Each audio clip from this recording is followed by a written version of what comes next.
Yan, malapit na tayo sa bilihan ng kasabaki.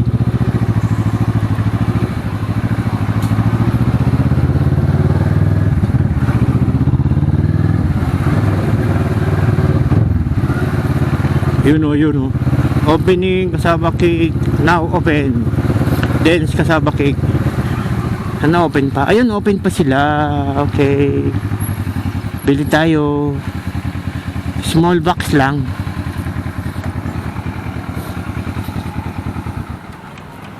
Yan. Walang tao. Doorbell tayo. Hi. Pabili po. Yung small box lang. Opo.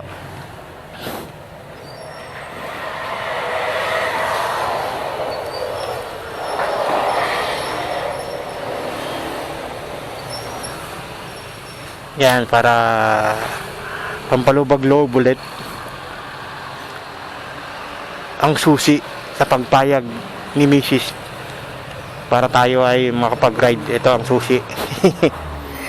Sana ito na ang susi. Yung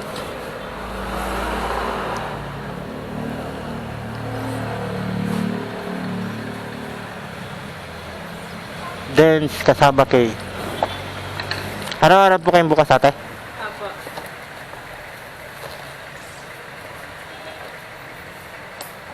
Plastic pa? Apo, nakamotor kasi.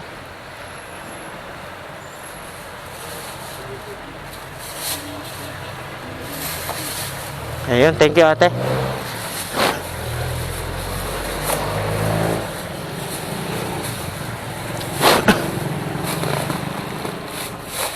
Ang laki ng plastic ni ate. Yan.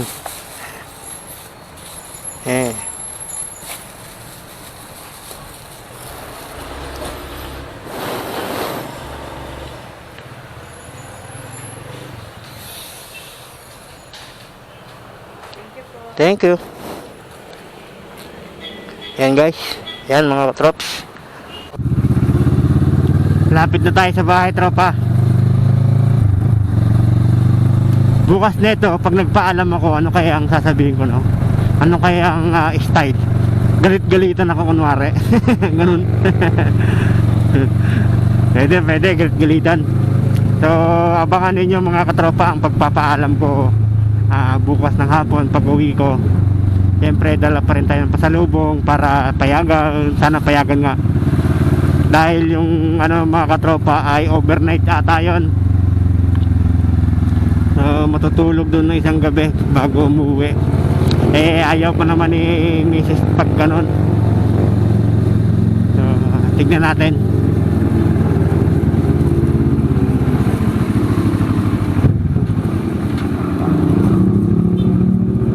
Yan, hello.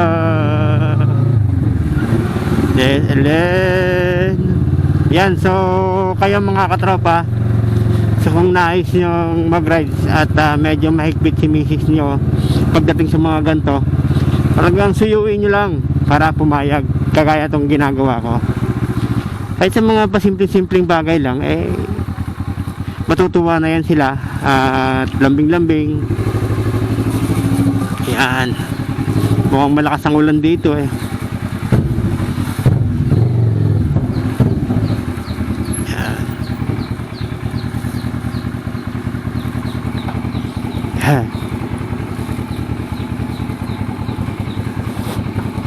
ayaw pa mabark na maayos. Ito.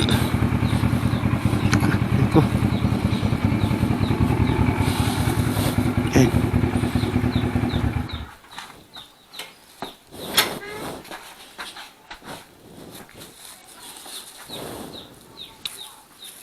Bigay na natin itong ating pasalubong.